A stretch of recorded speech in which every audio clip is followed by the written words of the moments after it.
I think of this talk as the mushrooms and evolution talk, and we will rove and scan over that subject, but it arborizes into many other areas of concern.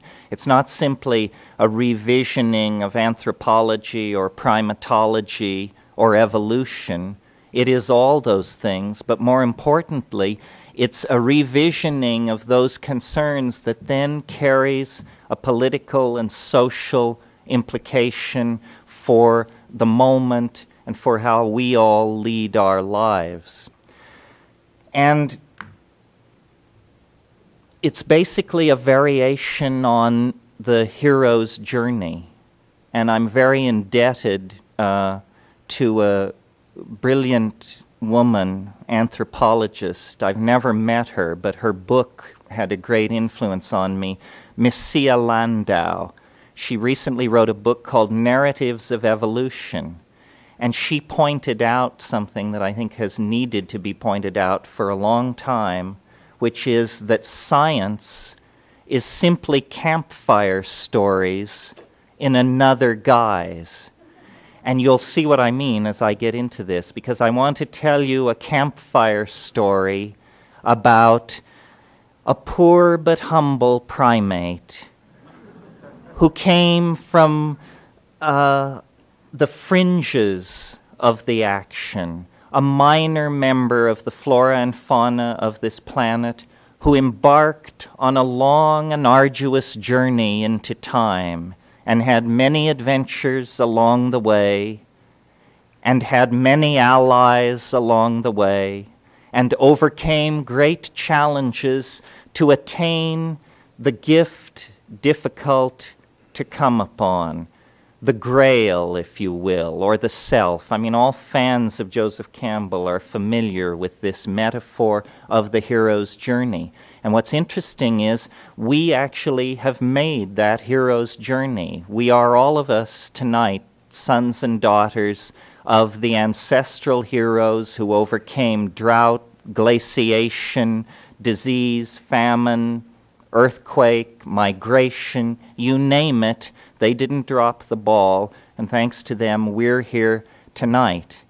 And normally this is the beginnings of this great journey are completely cloaked in mystery. It's taught in orthodox anthropology courses.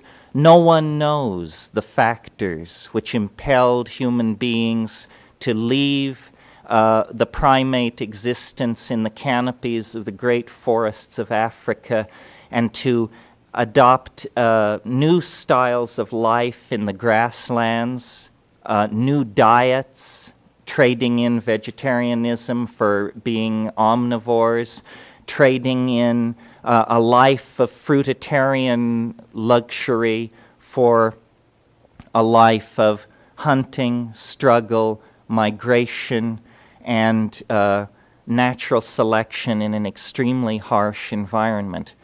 I believe that the reason that this seems so mysterious to straight primatologists and anthropologists is because they have been unwilling to look carefully at the role that plants played in this adventure, particularly the role that psychoactive plants may have played, and then, most appropriately for this gathering tonight, the role that certain species of psychoactive mushrooms must have played in this evolutionary adventure.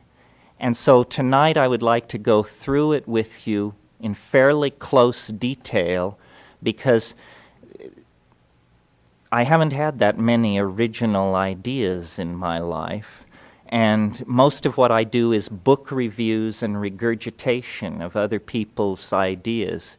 But this one, they handed over to me, and I've been told by evolutionary anthropologists that I'm welcome to it.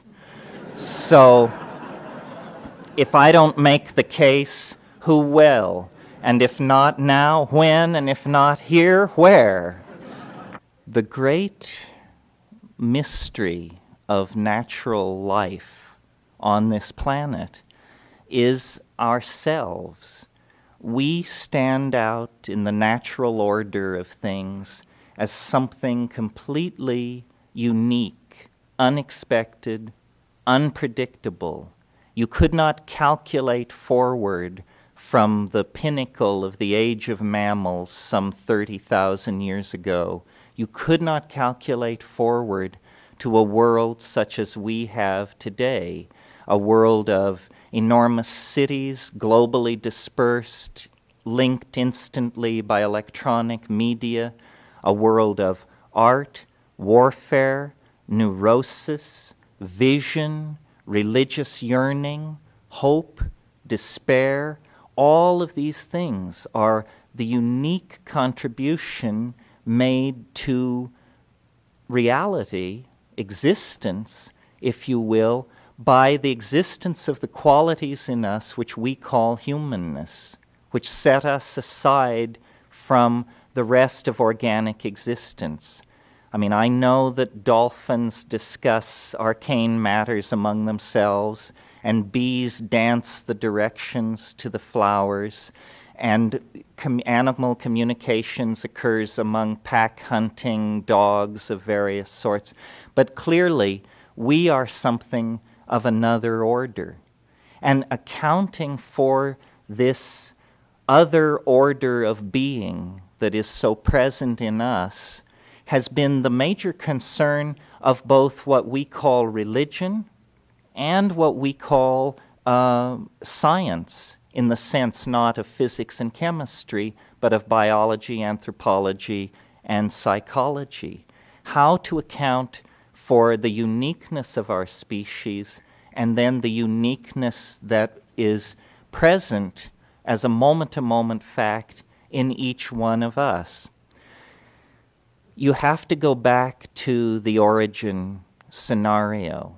Look at the other theories in place, and then look at the possibilities for theory making that are offered if we're willing to include the presence of a psychedelic substance in the experience and diet of early human beings. For several million years, the great apes had been evolving into tighter and tighter niches in the climax tropical rainforests of both the New and Old World. And at a point, it's very difficult to place because it's locked into the gradually shifting dynamics of climate on this planet. These forests began to retreat. They began to diminish because of absence of rainfall over very long periods of time. And we know that many primate lines went extinct at that point. But one primate line, the anthropoid apes, were able to evolve a new lifestyle in the grasslands, which were evolving as the forests retreated. Now, some anthropologists have argued, to my mind very convincingly, that there is no such thing as a natural grassland, that grasslands are caused by fire, human burning. The argument is very easy to understand. It's that all the species of plants you find in the grasslands, you also find in the understory of the forests on the borders of the grasslands, but you don't find, you find only a small number of the forest species represented in the cleared areas. For an evolutionary botanist, this clearly means that the grasslands are extraordinarily recent, wherever they occur all over the earth. And this includes the high-altitude grasslands that are called savannas. I think that the missing link in evolution is probably food.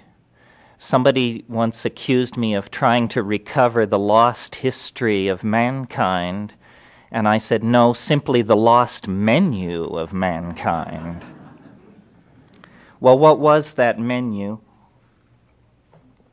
and how did it impact upon us? First of all, before we discuss psilocybin mushrooms specifically, I'd like you to think about the ways in which we differ from other primates. We maximize what is called neoteny. Neoteny is this phenomenon in which juvenile characteristics are retained into adulthood. And this is a particularly effective strategy in any situation where you're up against a kind of evolutionary bump in the road or barrier of some sort. Many species show a tendency toward neoteny, but it's very strongly expressed in human beings. For example, our hairlessness. We are like infants.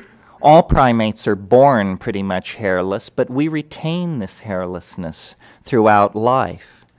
The ratio of our skull size to body size is an infantile ratio. Compared to other primates, we look like the juvenile form. We never lose that. The extreme length of human childhood and adolescence is a kind of strategy so that a lot of developmental goings-on can occur outside the womb. I mean, you probably know that a deer or a calf is able to stand within hours of being born. A human infant, this is something they struggle to acquire in the first 18 months of life. What was it that promoted this neoteny? What was it that promoted our upright gait? What was it that promoted our acquisition of language? This is critical, and I'll talk more about this later. Language is the great divide between us and other species. Where it exists at all as a tendency in other species, it exists as a very rudimentary, unschooled tendency. In us, it has become almost the raison d'etre of our being. Physical evolution ceased in the human species when we began to elaborate languages and the technologies that follow upon them. We have designed a way around the slower than glaciers modification of species that exists where you have random mutations being acted upon by natural selective forces in the environment, until the invention of epigenetic, meaning non-genetic forms of coding, which means language, dance, theater, myth-telling, and so forth and so on.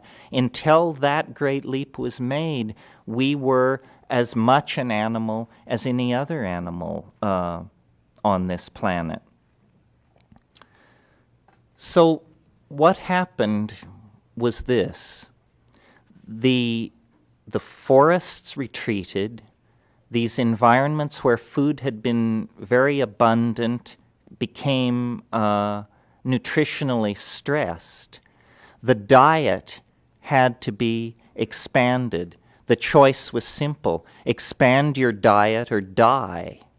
Well, now, it's interesting. Most animals have a very narrow range of foods which they will accept. This reaches its greatest expression in insects, which some of you may have learned as children, that if you find a caterpillar walking around on the ground and you just put it on the nearest plant, and by chance you chose the wrong plant, it will die rather than eat that plant. Insects are very, very food specific. Most animals are. Now, why is this? You would think that it would be a better strategy to be able to eat a lot of things. The answer is foods are chemically extraordinarily complex. And chemical complexity is another way of saying potentially toxic or mutagenic. And mutation is the undoing of any species or any adaptation. So there's an effort by organisms to avoid it isn't a conscious effort, it's enforced by natural selection. There is a tendency to mitigate against animals with broad food tastes because they are exposed to so many mutagens, things which split chromosomes and damage genetic material. However, if you're faced with extinction, your back is already to the wall. You can see the grim reaper drawing near. So at that point, expanding diet becomes a perfectly credible strategy for survival.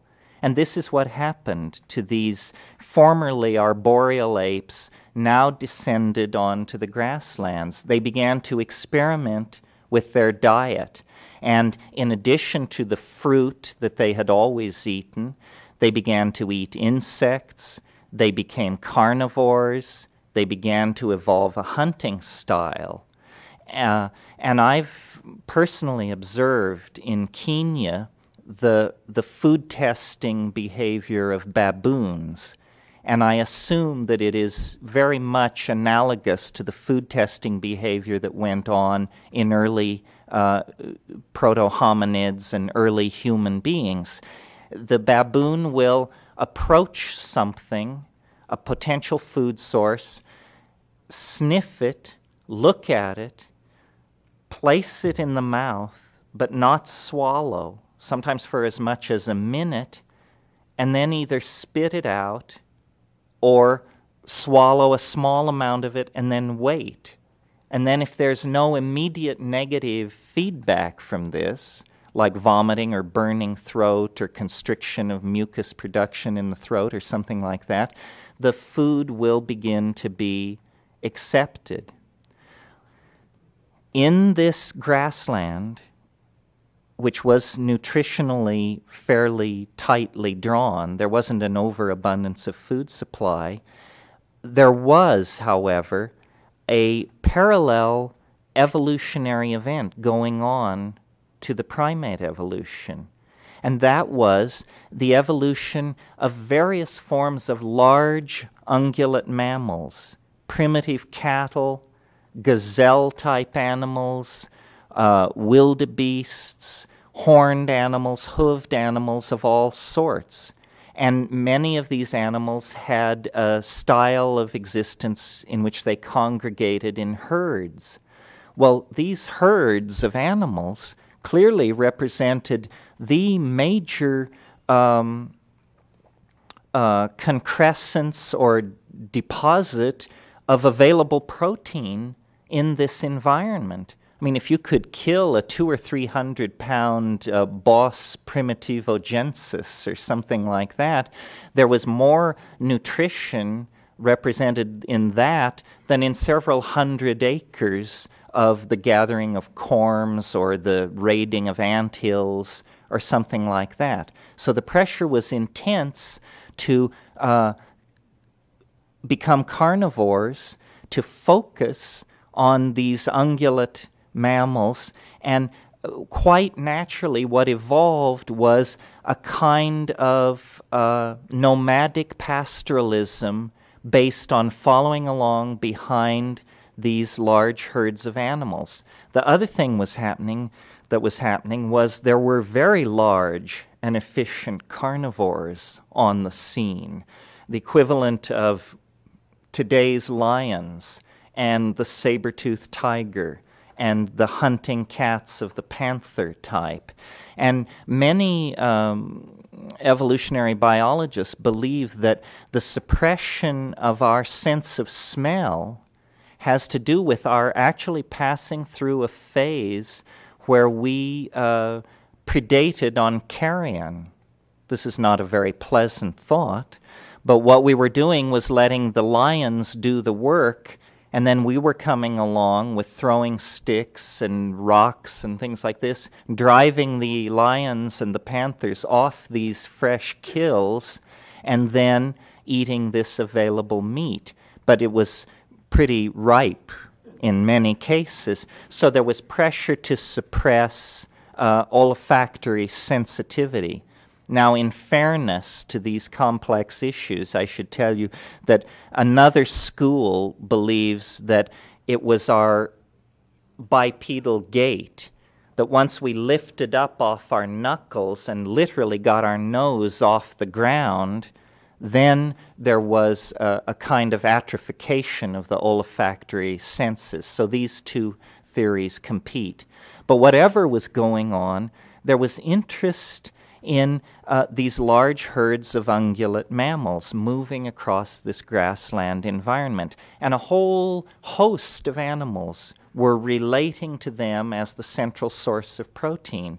Not only the large cat predators, but also the wild dogs of many types, up to and including, the great timber wolf that has been extinct since the last glaciation, and then down to dingoes, jackals, hyenas, this sort of thing. So everybody was interested in these large herds of mammals.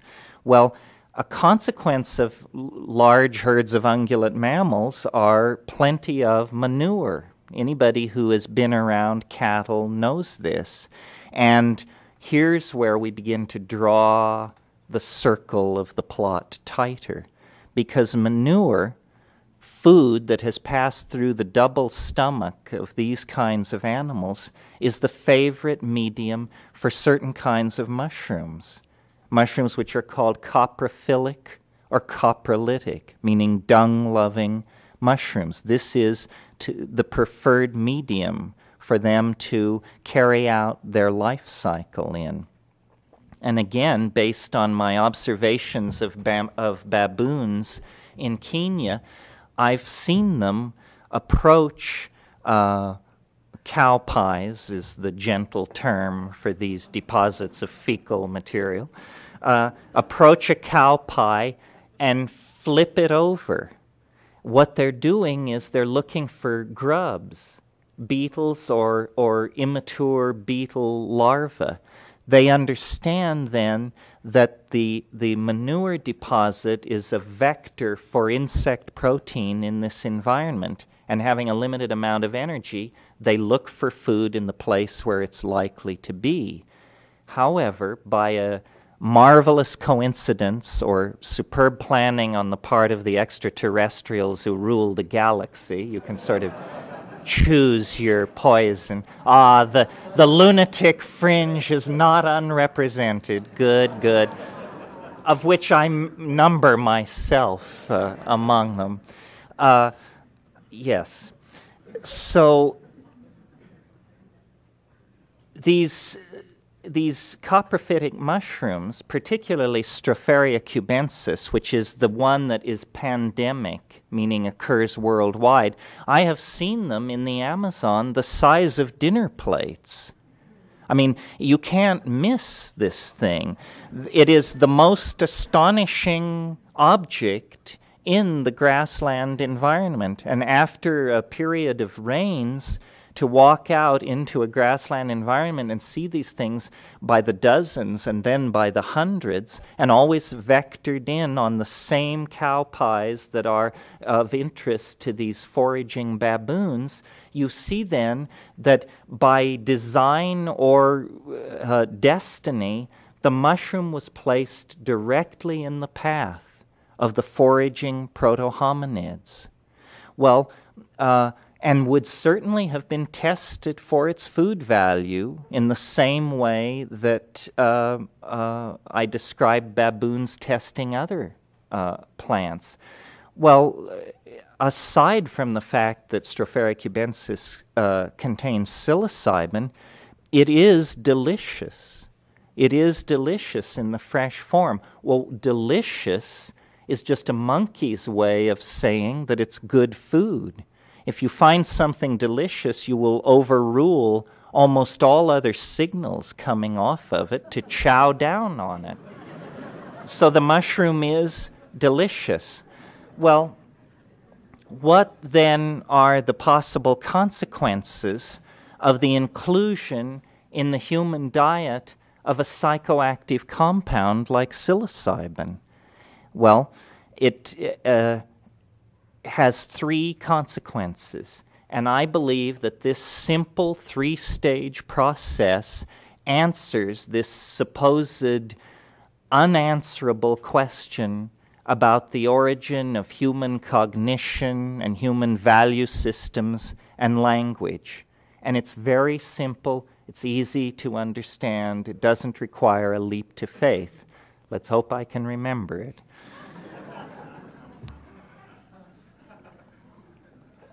The first consequence of allowing psilocybin into the diet of a foraging, hungry proto-hominid of that type is an increase in visual acuity. I don't think this is widely known. Since psilocybin is called a hallucinogen, people might imagine that, it distorts reality, or you can't see what's really in front of you. Well, that may be true on a dark night on a high dose, but that's not what I'm talking about. I'm talking about an animal which is foraging, eating insects, eating roots, eating whatever it finds, and including in that a small amount of randomly contacted psilocybin mushrooms. Roland Fisher, psychologist, physiologist at the National Institute of Health in the early 60s, gave psilocybin to thousands and thousands of people, and he studied the effect of low doses on vision. And he built an experimental apparatus which had two metal bars which were ordinarily in parallel. And by turning a crank out of sight of the graduate student or the person being tested, he could deform the relationship of the bars so that they would slowly slip out of their parallelism and into a skewed mode. And this is very straightforward Psychology 1 perceptual kind of experiment. And he showed very conclusively with thousands of people that on small amounts of psilocybin, people could pick this up much more quickly. They were asked to push a buzzer when they thought that the two bars were no longer parallel. And the people who were very lightly stoned were consistently able to do this, to grok this, more efficiently than the people who had been given placebo. And Fisher, who was a kind of a gnome himself, said to me about this, he said, so you see, here's a case where taking a drug actually gives you better information about reality than if you hadn't taken a drug. Incontrovertible proof, scientific experiment, beyond argument.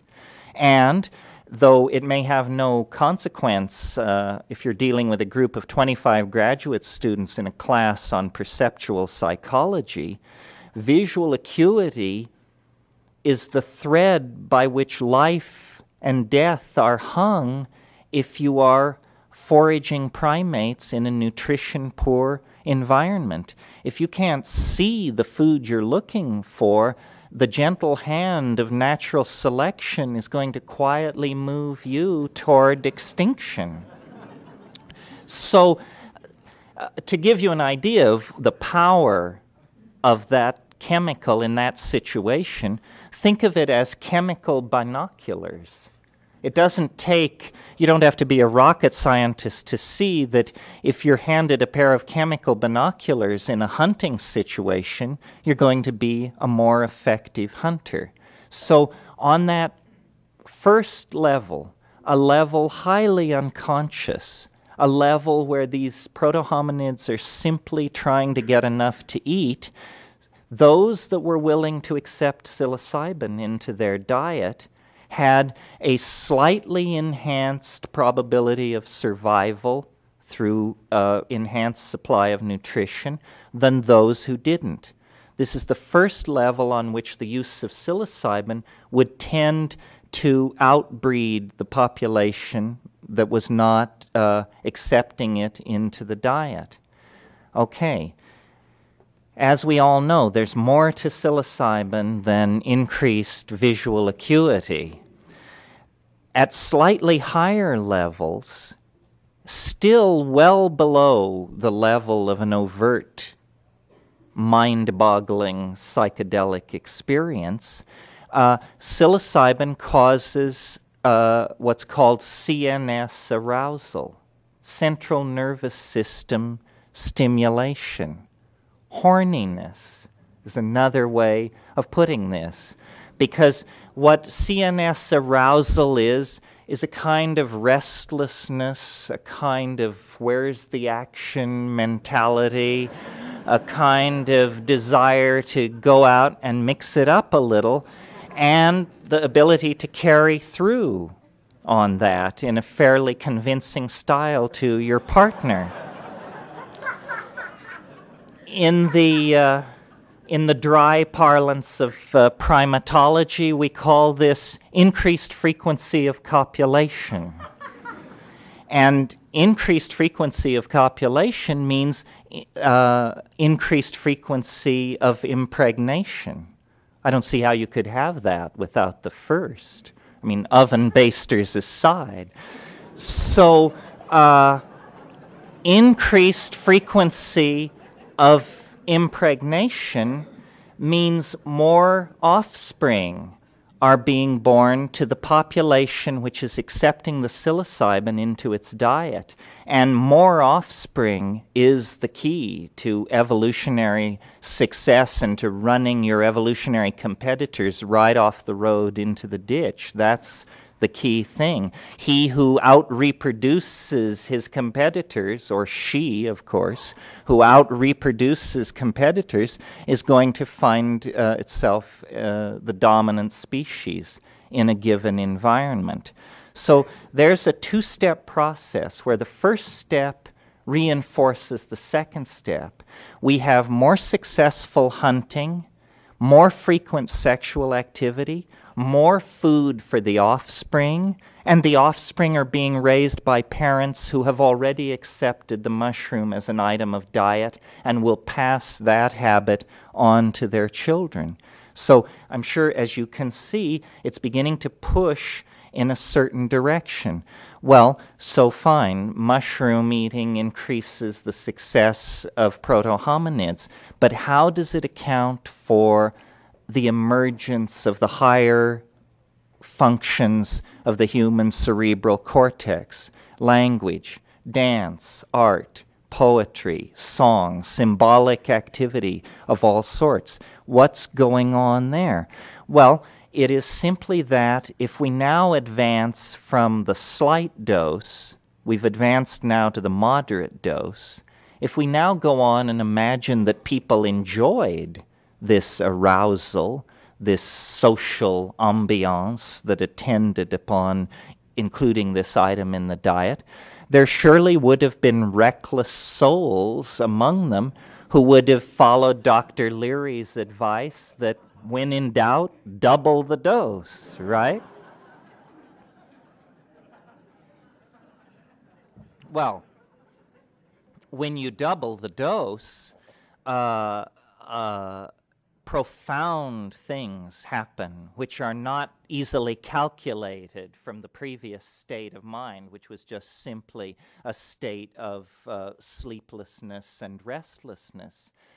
Hallucination and stimulation of the area of the brain that is called Broca's area, and that we now associate with the formation of language.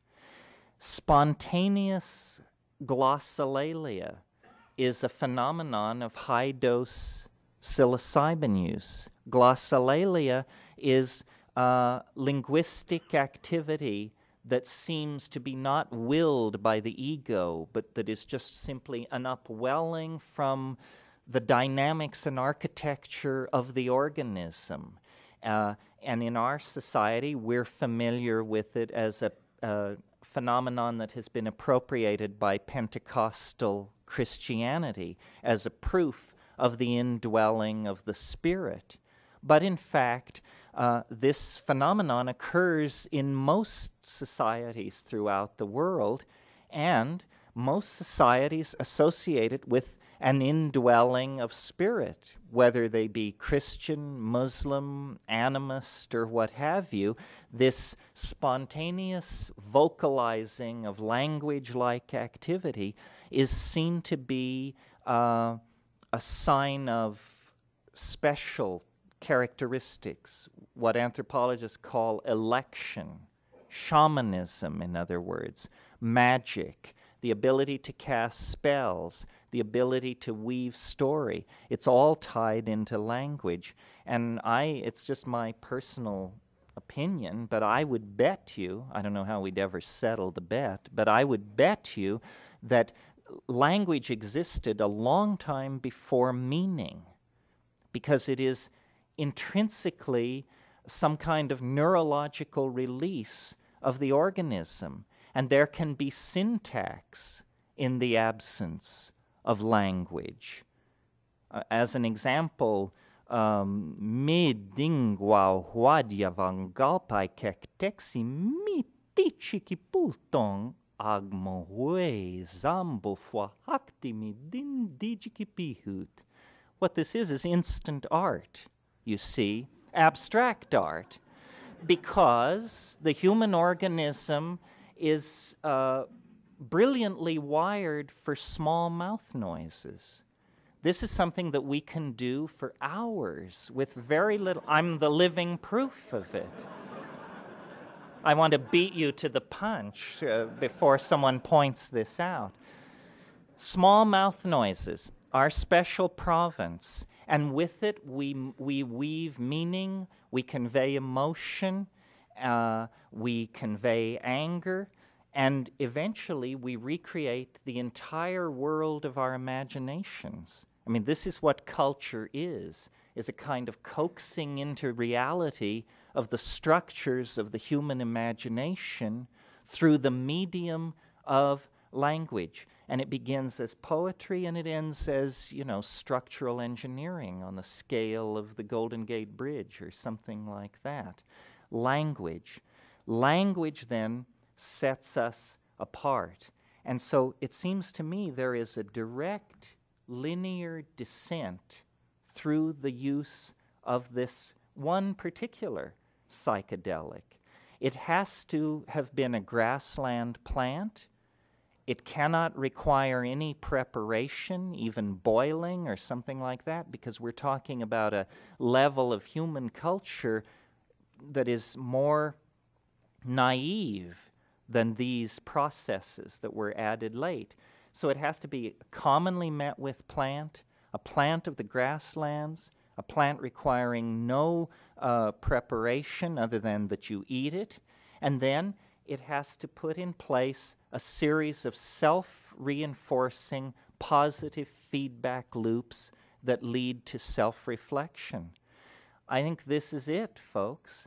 I think this is where humanness came from. And when you realize that the straight people who've had the field all to themselves since Darwin, their best idea is that it was the coordination of the throwing arm, that it's the baseball pitcher who is the highest exemplar of what it is to be a human being, because as soft-bodied, weak primates, it was very important to us to keep our distance from these large animals as we stoned them to death. You didn't want to get within the sweep of tusk or claw as you were attacking these things. Well, I'm as fond of the lump-cheeked hayseed on the mound as anybody else, but I don't see him as the exemplar of humanity's march toward the unspeakable mystery of being.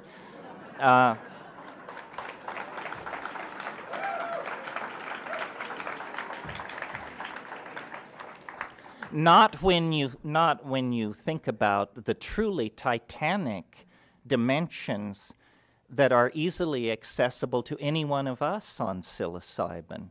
And we have, 10,000 years of human history, philosophy, art, science, and literature behind us. And when we come up against 5 dried grams in silent darkness, it's as awesome, as appalling, as mind-boggling and as impossible to process as it must have been for those folks 25, 35, 55,000 years ago. It is a true mystery. None of our science, none of our language has given us a leg up on understanding that phenomenon. So that was the vector that called us forward. That was the great attractor, that this humble monkey heard the call and set off across the plains of geological time, seeking and finding this tremendous mystery. And I believe that this story has tremendous implications for our own lives because we are highly dysfunctional as a society. Violence, sexism, racism, classism, linear thinking, reductionism, denial of the spirit, all this messes with our heads and our happiness. And I think that it is not necessarily so, but that it was a narrow window that opened for us. Because I am not suggesting that monkeys make fine company back as you look through the geological record. The fact of the matter is, male dominance hierarchies occur in primates right back to the squirrel monkey type. The primate style is a style of male dominance. But sometime, let's say 100,000 years ago to, let's say, 12 or 10,000 years ago, there was a chemical fix. There was an intervention in the ordinary hierarchy-forming tendency of these evolving primates, and we actually created not a matriarchy, not a shifting of one master for another, but a partnership society. We were actually able, by forming a kind of quasi-symbiotic relationship to these mushrooms, and it was a very interesting incipient symbiosis, you see. It was a symbiosis of proto-hominids, cattle, grasslands, and mushrooms. It was a at least three species symbiosis. We were able to create a partnership style of existence, which is the genesis point of our myths of paradise. This is why we have a nostalgia for paradise, a feeling that we fell into history, that there was once a golden age of balance and gender, reasonable gender dynamics and community and religion that was not simply moral prescriptions that cause neurosis, but an actual relationship to the living spirit of the planet. And this was achieved through psilocybin and through the lifestyle that it reinforced, because, recalling my little three-step process, the psychedelic aspect and the sexual arousal aspect were simply two ends of the same experience. The style of these early nomadic pastoralists into cattle was orgiastic, meaning everybody got together at the new and full moon and flopped in a heap. And these were groups of 70 or 80 people, small human groups. Now, what this was doing, this tendency toward group sexual activity, an orgy promoted by the psilocybin in the diet, what it was doing was it was interfering with the tendency to stress male lines of paternity.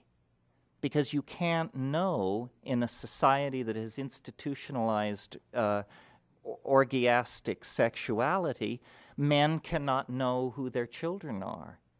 Women know who their children are because they see the children come out of their bodies, and there's a bonding. But for men, the children are community property. And this, I think, was the link. And in the absence of psilocybin, you get a recursion back to the previous mode of primate organization, which is a turf-guarding, territorial, egoistic style. And this is the point I really want to make, that psilocybin is a kind of inoculation against the formation of ego. It dissolved the primate ego, and it kept it dissolved until factors, which I'll discuss in a minute, factors limited the availability of the psilocybin, and then this atavistic tendency, the existence of the ego, returned with a tremendous vengeance. So the implication of what I'm saying is that the ego, which grows like a calcareous tumor or an abnormal growth in the dynamics of the psyche, can actually be dissolved by repeated exposure to this boundary-dissolving psychedelic compound. Well, so then if things were so wonderful, why didn't it just last forever? Why did we fall into history? What happened? Bring about the ride. Patriarchy, turf consciousness, warfare, city building, and so forth and so on. Well, it's a no-blame story. It's that the very dynamic processes which drove the arboreal apes out of the trees and into this paradisical symbiosis on the grasslands, which lasted 25, 30,000 years, the very forces which created that ambiance, which were climatological forces, the drying of the planet, destroyed that equilibrium paradise because the drying process did not halt. It continued. It accelerated. And as we all know, today the Sahara Desert is one of the most inhospitable climates on Earth. I mean, it's a land of endless sand and fantastic high temperatures and no vegetation whatsoever to speak of. Nevertheless, there are archaeological sites out there which are the best evidence for this theory that I'm putting forward, because in southern Algeria, on the Tassili Plateau, there are rock paintings dated from 12 to 15,000 years old that show shamans with mushrooms sprouting out of their bodies, unambiguous, because they're not simply being held in the hand. In some cases, when a mushroom-like object is held in the hand, and some anthropologists and art historians want to call it a chopper. But what do you do when there are mushrooms sprouting out of the body by the dozens? I mean, it becomes incontrovertible. So the archaeological evidence is there. The primate behavior provides evidence for this. And what happened, I think, is that these orgies, which originally at the heyday of this partnership society, these group get-togethers were probably at the new and full moon. Well, then as the drying accelerated, they became merely lunar, every 28 days instead of 14 days. And then ultimately seasonal, or associated with only certain areas. The rainfall became sparser, and there became strategies had to be developed then to spread fewer and fewer mushrooms over a wider and wider area. And I believe that we can even as long as we're loose in the realm of speculation, we might as well go whole hog. I think what probably happened, based on a fairly careful reading of the archaeological record out there, was that honey emerged as a very important part of this story. Because you see, if you don't have refrigeration, you can use honey to preserve delicate foods. And to this day, there are parts of Mexico where mushrooms are mixed into honey, and then they don't decay and can be used for many months. Now, the problem with this is that honey itself has the potential to undergo chemical change and turn itself into a psychoactive substance. But a psychoactive substance with a very different character than psilocybin. In other words, mead, alcohol, crude alcoholic beverages probably began with the fermenting of honey and fruit juices. Well, that puts you firmly in the domain of the messed up culture that we're in, because I told you what the qualities of psilocybin were: to promote visual acuity, sexual activity, religious experience, language. What are the qualities of alcohol? What does it do if viewed as a psychedelic drug?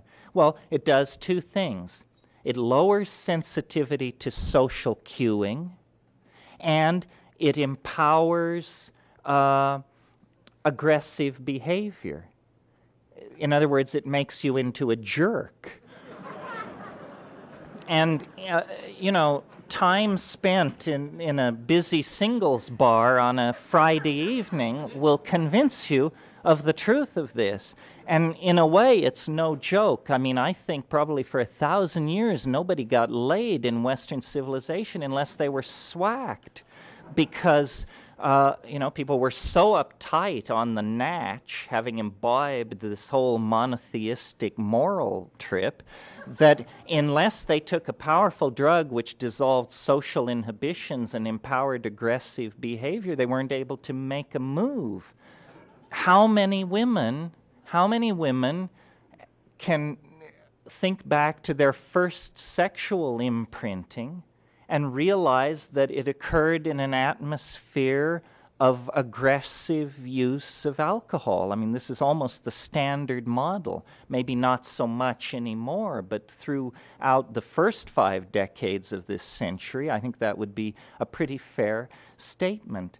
So, you see, drugs are like the invisible lenses through which we view reality. And no culture has been without them. It's just cultures accept some and repress others according to the particular cultural values which are trying to be conserved. The reason this is not simply armchair speculation among anthropologists is because we now are the inheritors of a planet which is dying under anesthesia. Our entire cultural crisis is predicated on the fact that we cannot feel or connect with the consequences of our history, that we have behaved very badly, we of the high-tech societies. We have trashed gender relationships. We have trashed Aboriginal societies. We have cut down the rainforests. We have robbed our own children of a future as rich as the future that we expect ourselves to enjoy. There isn't even a name for this sin where you destroy the opportunity of your own children. I mean, no society has been that perverse. And we're doing it under a massive infusion of alcohol laced with monotheistic moral propaganda. Well,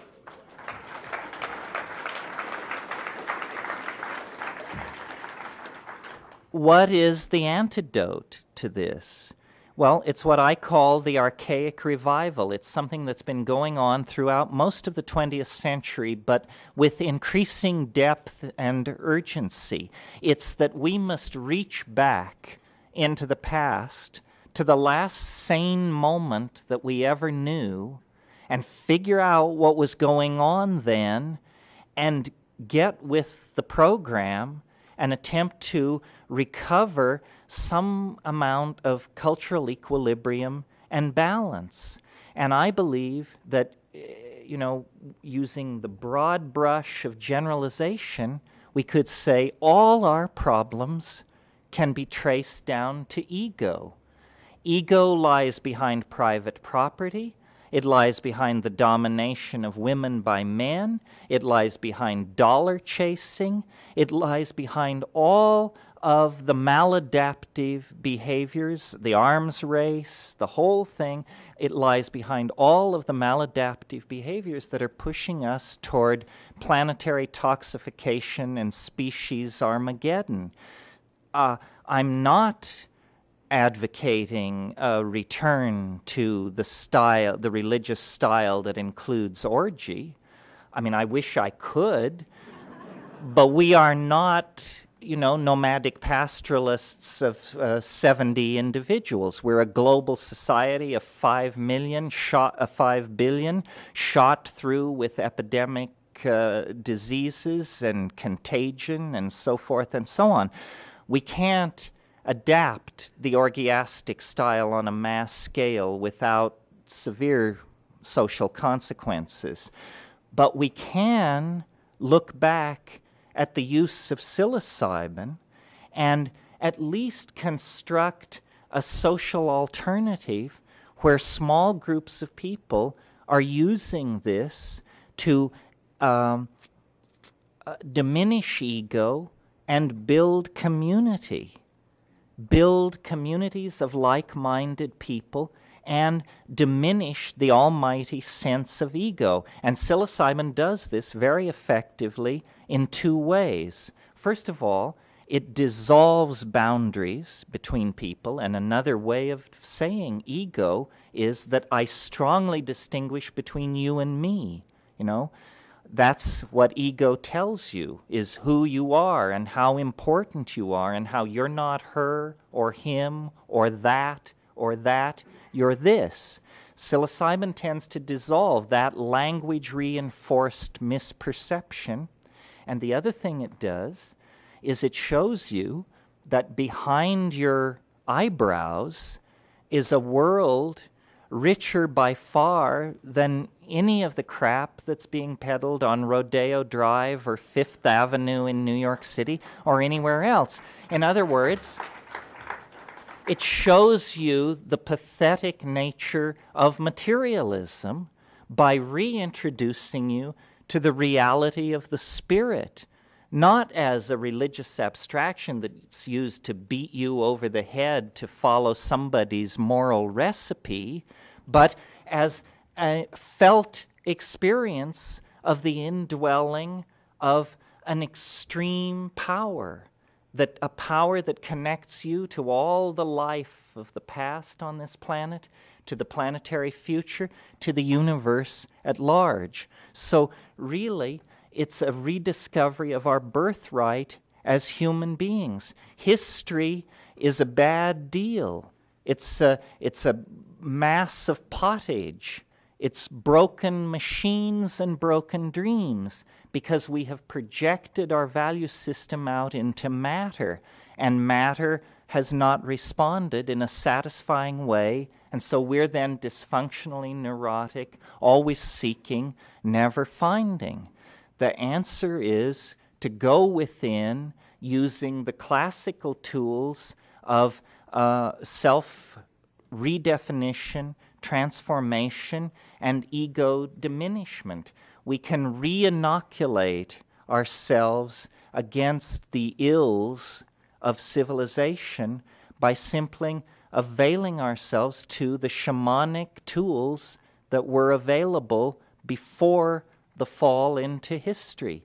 And the fact that this poses some problem for the currently constituted constabulary is of no concern to anybody who's thinking on a scale of millennia. That's just a kink in the social machinery brought on by stupidity and anxiety. It isn't sufficient reason to turn away from a reasonable program that would carry us toward a group psychology that would then allow us to turn toward the real threats that face us as a species and a planet and do something about it. I put this before you this evening because I think in the absence of this theory, the psychedelic community has no strong argument to lay before society at large as to why these things are so important. But if, in fact, these are the catalysts, these psychedelic compounds are the catalysts for everything that we call humanness, for the very basis of the notion of caring, altruism, civilization, community, if what lies behind these notions is a symbiotic relationship to psychedelic plants present in the environment, then the sooner we return to that mode, the sooner we can overcome the historical dysfunction that otherwise is a death sentence upon us. So I don't advocate this because I think it's easy or because it has a high probability of being accepted and implemented. I advocate it because I think it's the only answer, and that it would be gross malfeasance on my part, believing that, to not lay the cards on the table. That's all that I can do, and I hope that if you find this argument convincing, you will find further arguments to buttress it, and we can get this phenomenon out of the closet and into the general theater of debate about the fate of global civilization, so that we can begin to make real positive changes. Because the clock is ticking, folks. This is not a test. I mean, we have to either create some fantastically brilliant forward escape out of the closing, grinding jaws of history, or we will be history. Thank you very much.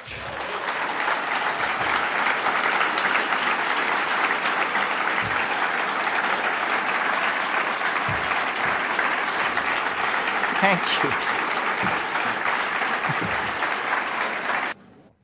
Well, it's nice to be here. It's great to see so many people turned out for the Los Angeles Mycological Society.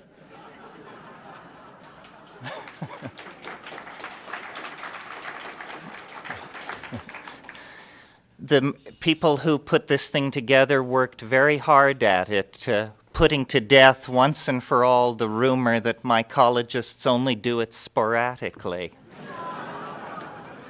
So, is that groaning I hear? The organization that I'm associated with, which is Botanical Dimensions, it's a parallel agenda to the LA Mycological Society. What Botanical Dimensions does is collects and preserves plants with a history of shamanic and medicinal usage worldwide. Not only the plants, but the information about them. As I'm sure you're all aware, the rainforests are disappearing at an alarming rate, and with them is disappearing 25 or 30,000 years of very painfully garnered medical information that these Aboriginal peoples have preserved up until the present moment. But unfortunately for these peoples, the present moment contains social challenges like nothing they've ever dealt with before, and the shamanic gnosis is not being handed on. Young men and women who would ordinarily have become shamans are learning outboard motor repair and how to wait tables in tourist traps and this sort of thing. And this medical information, which is the basis of most of the drugs sold as prescription drugs and over-the-counter drugs today, much of that information will be lost. So my partner Kat and I run a botanical garden in Hawaii, and we're a nonprofit organization able to accept your donations if you are so inclined. Well, this is a talk that I've wanted to give for a long time, and some of you may wonder why I say that, because you may have heard it before. But you have never heard it under the auspices of a prestigious scientific organization such as has chosen to sponsor me tonight. And that was my fantasy, to take this idea, notion, theory, and actually launch it in a venue of great respectability and scientific veracity. And certainly the Los Angeles Mycological Society provides that. It's obvious that I can only touch a tiny number of these questions, and many of them seem very good, if not prolix. I see a short one here. How many people here are under 25? All right. That's great. That's great. Oh, here's a cheerful question, a troublemaker in the group. If the mushroom played a large part in the development of the mystical side of man, do you think it also played a pivotal role in the emergence of human sacrifice? Well, human sacrifice on a mass scale is something more typical of the Mesoamerican civilizations, which certainly used mushrooms, the Maya and then later the Aztecs. But this was a much later stage of cultural development with mathematics and written language in place and so forth and so on.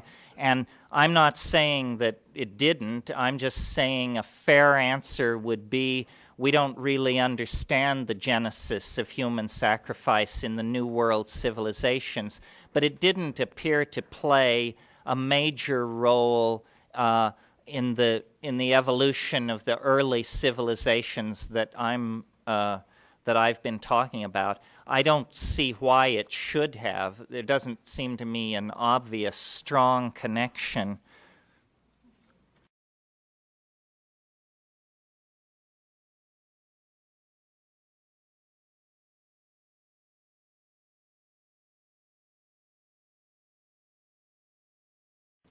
Let's see here. Here's a question. I don't claim to have more than a feeble understanding of man's ultimate destiny. I'm unclear on what your message is. You seem to advocate leaving Earth for destinations unknown. Isn't this agenda too premature to promulgate, as we need very much to focus our human potential on the global environmental, interpersonal, interspecies crisis, rather than focusing on scenarios which imply the disposability of the planet? Good question. It seems to me the kindest thing we could do at this moment is sever our connection to the planet for the planet's sake. I'm less sure what good it would do for us. It's certainly true that the planet is the cradle of humanity. The question is, do you remain in the cradle forever? And I've had a hard time figuring out a scenario that would keep us on this planet and retain any kind of society that anyone would want to live in, simply because of the acceleration of our population. I'm loath to get into this subject so late in the evening, but in the interests of fairness and honesty, I put this question to the mushroom: how can we save the planet? And without hesitation, it replied, every woman should bear only one natural child. That's not my answer. That's Stropharia cubensis speaking. It would create a demographic collapse that would cut the population of Earth in half without war, disease, or forced migration in less than 40 years. It would also slice the population in half again in the next 40 years. We tend to think that there are no solutions, and yet here's a solution that requires the responsible action of female individuals, a group that has not yet waded in to the set of historical problems that we have inherited from the past. So if there is a tendency for men to stand in the way of solutions, and I'm not saying they do or they don't, here is a program that could be put in place that would have a radical impact on human destiny on this planet. I discussed this with demographers after the mushroom made this suggestion, and I learned an amazing fact. Some of you may know this. I certainly had never thought of it this way.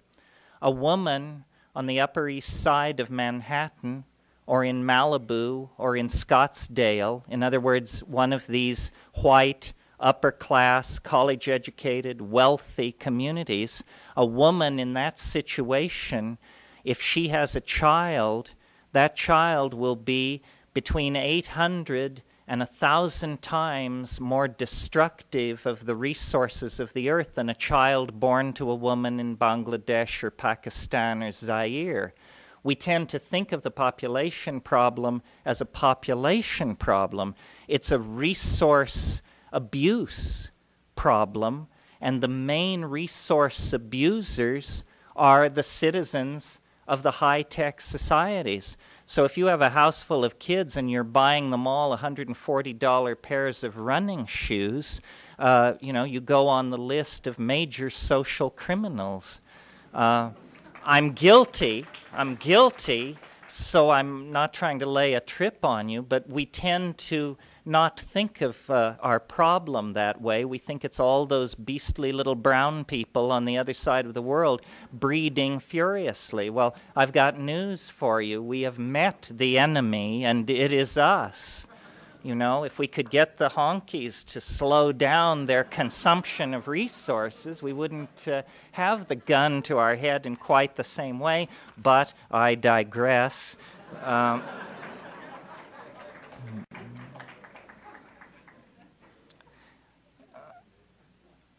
Within the last 25 years, there has been a quantum increase in the strength of cannabis. Has there been a corresponding intensification in psilocybin?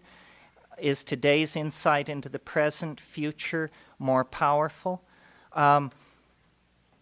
Probably not, because fungal genetics is notoriously tricky stuff.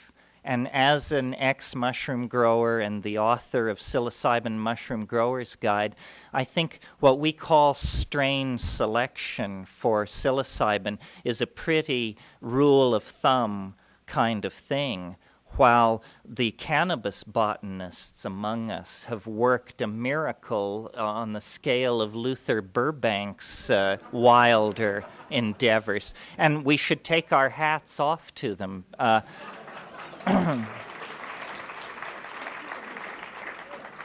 The same arguments that I made here tonight for psilocybin, in a slightly modified form and at a slightly later stage of cultural history, I think cannabis was the major pharmacological habit of human beings retarding patriarchy, male dominance, urbanization, propaganda, so forth and so on. Cannabis is really not given its due. It's been a tremendous bulwark against the values of dominator culture, and I certainly hope it continues to function that way. Is psilocybin conducive to art activity? Does the Pope live in Rome? How do you recommend we use this information in an applied way in our personal lives? Well, And there are other questions which relate to this, like how can you tell if mushrooms have been contaminated by other compounds and so forth and so on. I think that the most enlightened thing a person can do, or one of the most enlightened things, is to cultivate mushrooms. This completely goes around the possibility of criminal syndicalism, adulteration, degradation through aging, contamination by bacterial parasites, and there are all kinds of problems which are overcome by cultivation. Sometimes people say to me, what can you do to get ready for a big psilocybin trip if you've never had any psychedelic experience? Well, I think the best advice is grow the mushroom. Those of you who have done that know that it teaches all the virtues that you will need to have when you get out there in the billows. It teaches cleanliness, punctuality, attention to detail, focus, so forth and so on. The things that will serve you invaluably, not only in the psychedelic experience, but in life. And it's a tremendous, you can really feel the force of a possible symbiosis if you cultivate mushrooms, because it's so efficient. I mean, you take a $13, 25-pound bag of rye, and you can turn it into 400 or 500 hits. The conversion rate is an astonishing 12% dry weight of rye to dry weight of psilocybin. I mean, it's like an industrial process. It's awesome to see this stuff at work. I mean, it is such a workhorse for humanity. I used to say that it was alchemy, and the formula was rye to mold and mold to gold. So it's a very short step, and it teaches you all these values that you may have overlooked in your own toilet training. What do you say when your 4-year-old asks if you do drugs? Well, what you say is that you do some drugs, and then explain which ones. I mean, I have 2 children. I've been through this. I think it's really weird, people who say, oh, we can't get stoned till the kids go to bed. I mean, what kind of malarkey is this?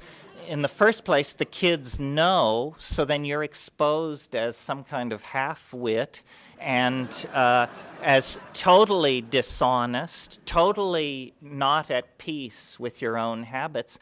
I had habits which shall remain unnamed, which I abandoned because I wasn't comfortable explaining them to my children. So I just dropped those things out of my life.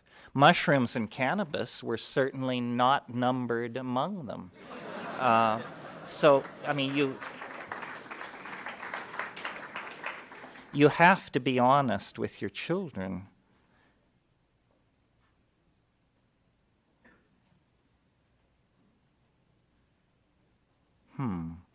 If psilocybin promotes language and diminishes ego, also a form of language, don't we then have something destroying what it creates or creating what it destroys? Is this a contradiction? Well, I'm not sure I buy into the notion that ego is a form of language. However, I sense the point in this question, because it's been suggested that language was created to lie. And is that really what we want to do with each other? But I think that's I don't really take that seriously. I think that truth-telling and truth withholding are a very delicate matter. You know, Winston Churchill said once, "The truth is so precious that she must be accompanied everywhere by a bodyguard of lies." And I think that captures some of the paradoxical nature of language. Have you read the theoretical work by Julian Jaynes, The Origin of Consciousness in the Breakdown of the Bicameral Mind? What do you think of it? For those of you who haven't read it, this is a theory that until very recently, what we call the ego was actually a psychic function that had not yet been integrated in the Jungian sense into consciousness, so that as recently as 3,000 years ago, if somebody got into a tight spot, suddenly a voice would switch on in their head and say the equivalent of, get your ass out of there. And people interpreted this as the voice of God or a God. It was a higher function in the psyche that was only triggered by extreme stress. Well, then we actually assimilated this psychic function that had been evolved to respond to extreme danger, and we, as it were, layered it in to the lower levels of the personality, and so what had been God became ego. And this has happened, in Jaynes' opinion, around 1000 BC, just at the time when the last mother religions, the last goddess religions were dying out, and on the Greek mainland, Mycenaean piracy was taking over from Minoan partnership and mother goddess worship. So, yes, this may definitely be part of it. What makes Jaynes' book so frustrating is here is a book, I think it has over 630 pages in it. It's a book on the cultural impact of hallucinations, and there is one reference to psychedelic drugs. It's a reference to mescaline in a footnote.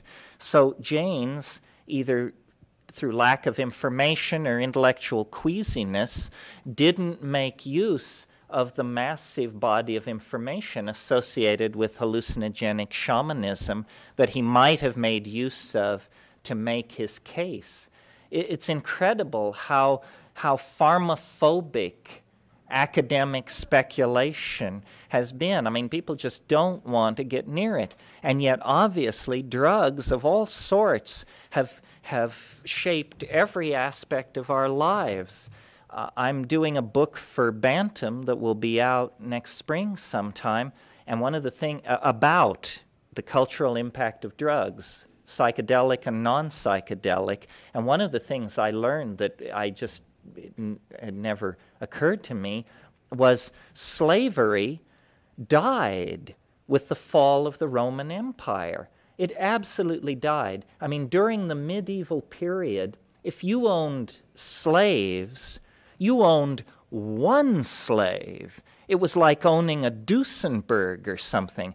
It was the absolute proof that you were a person of immense wealth, and then this slave would serve your food or something like that. But the use of slave labor in agriculture was something that was brought back in the 14th century by the Christian gentlemen of Europe, specifically for the production of sugar. No other reason. The stuff which came later, the tobacco and the cotton and all that, that was simply because there was an oversupply of slaves. And so there was a need to soak up all this slave labor. Why sugar? Because it was an addicting drug. Nobody needs white sugar. You can go from birth to the grave and never get near it and never miss it. But sugar is made in open vats in the primitive, the way it was done 500 years ago, at a temperature of about 135 degrees. No free person will work sugar. You have to chain people to the machinery. You literally have to chain them to the machinery, and then they die in short order from heat prostration. In 1800, every ounce of sugar entering England was produced by slave labor, And Western civilization barely had a thing to say about it. And we don't even think of sugar as a drug unless we're very highly sensitized to these issues. But, if you have small children, you just might as well lay out railers of blow if you're going to turn them loose with those Pepperidge Farm chocolate chip cookies. I mean, my God. So I just offer that as an example of our naivete about drugs and our naivete about our own cultural history. I mean, people say, well, slavery, they got rid of it with Lincoln, but it had been going on for thousands of years. No, not at all. It had been dead for 1,000 years, and then it was brought back by the drug trade.